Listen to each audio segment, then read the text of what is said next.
à toutes et à tous et bienvenue sur Motorsport Gigantoraptor pour ce deuxième épisode sur l'Atlas de la création. Aujourd'hui, nous allons nous pencher sur une erreur scientifique et conceptuelle d'envergure. Que les choses soient claires, l'Atlas de la création est un livre raciste. La page numéro 582 est entièrement consacrée à un sujet très précis.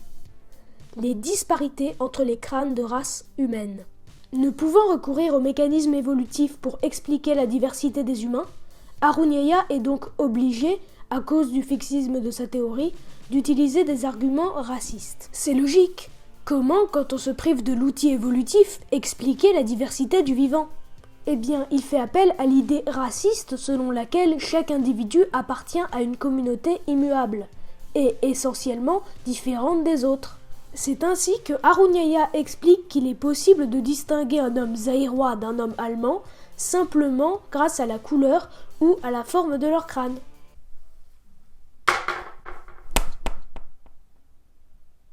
Or, à tous égards, cet argument est aussi absurde que raciste.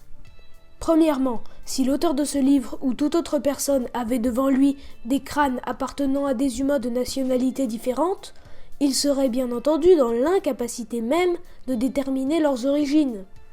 Mais son raisonnement est le suivant. Tel homme est allemand, or son crâne a telle forme, par conséquent, tous les Allemands ont un crâne de la même forme. Or, il n'est pas très scientifique, c'est le moins qu'on puisse dire, de prendre un cas pour une généralité.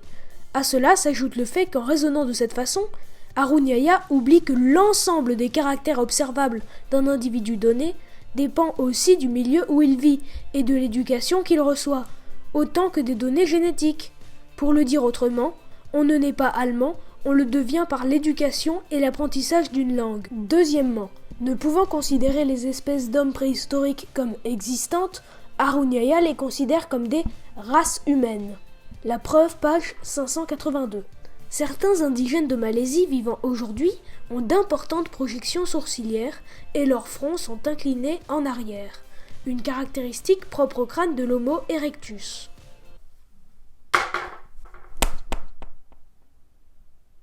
Même chose pour toutes les espèces d'hommes préhistoriques selon Aruniaya.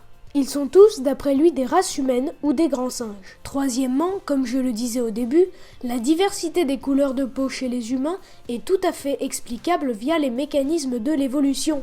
L'auteur de ce livre, ne pouvant expliquer cette diversité de façon scientifique, se voit donc obligé de séparer les humains en races. Merci d'avoir regardé, j'espère que ce travail vous aura intéressé. N'hésitez pas à partager la vidéo si vous l'avez appréciée et à faire des suggestions dans les commentaires.